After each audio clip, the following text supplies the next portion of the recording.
Madam President, the United States must continue to support the people of Ukraine as they continue to defend their country from Russia's invasion.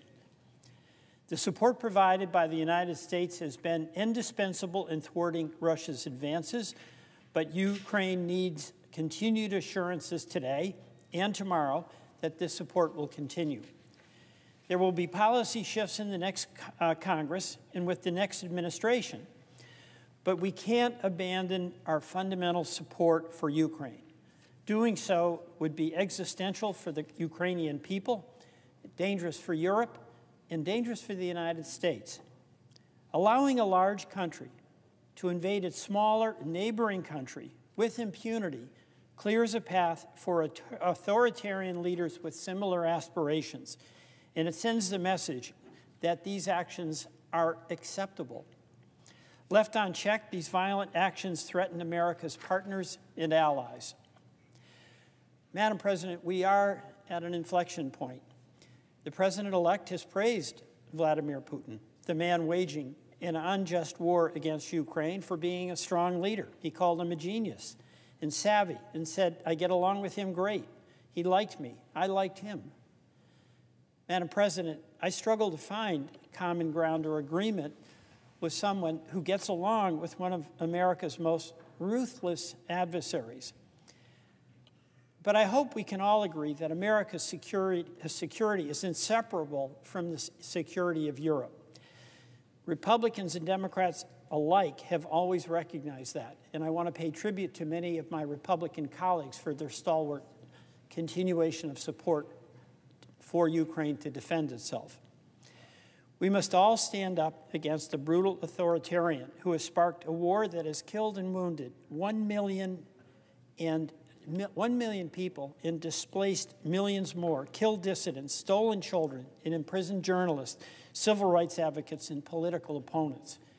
If the U.S. were to withdraw our support from Ukraine, the consequences would be severe and exactly what Russia wants.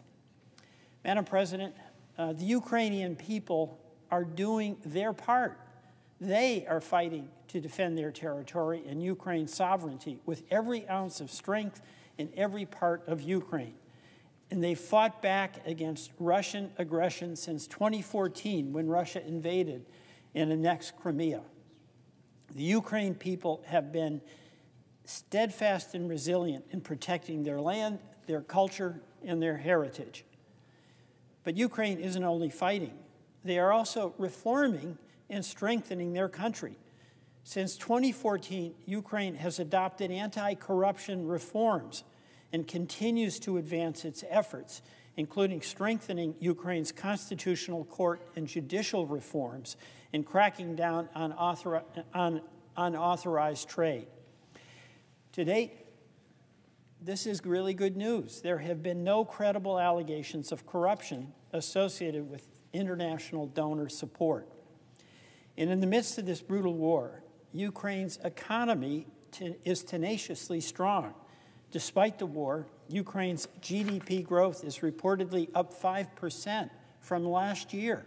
Since September, more than 60 million tons of grain and steel have been sent to the global market through the Black Sea. The World Bank and others are developing investment plans to rebuild energy, manufacturing, and agricultural infrastructure, a reconstruction for Ukraine that will cost nearly $500 billion.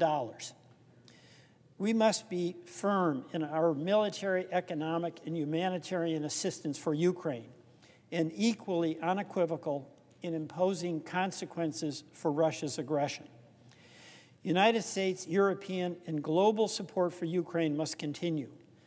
As Penny Pritzker, former special representative for Ukraine's economic recovery at the Department of State and former Secretary of Commerce under President Obama, has said, military assistance alone is not enough. We must match a hardened security umbrella with a comprehensive economic recovery framework. I could not agree more. Putin has brought war back to Europe. Putin's imperialist invasion has brought back memories of World War II. If the U.S. had not stayed the course to defend Europe against the Nazis, our world would look very much different today. The world needs a multilateral court to prosecute the crime of aggression. Sanctions must continue, and the international community must seek reparation and compensation for the victims of Putin's violence, the return of Ukrainian children to their homes and families, and proper registration of damage that has been caused by Russia's aggression against Ukraine. We should also give Ukraine the flexibility it needs to use U.S.-provided weapons effectively against Russian military targets. Many European countries have already done so, and it would empower Ukraine to blunt the Russian attack and put Russian forces on the defensive. Madam President, Putin's plan to isolate and erase Ukraine has backfired. There are more joint security commitments between European Union and Ukraine than ever before. Finland and Sweden have joined NATO, strengthening our defense alliance. The European Union and member states have increased their support for Ukraine in military equipment, economic, humanitarian support, refugee assistance, and so many other aspects of resilience and defense. The whole world is watching the Ukrainians fight to defend our common values, our fundamental freedoms, and the rule of law. The world is also watching us. We are leaders, and we must remain leaders.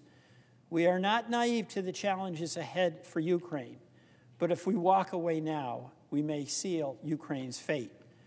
Madam President, I yield back.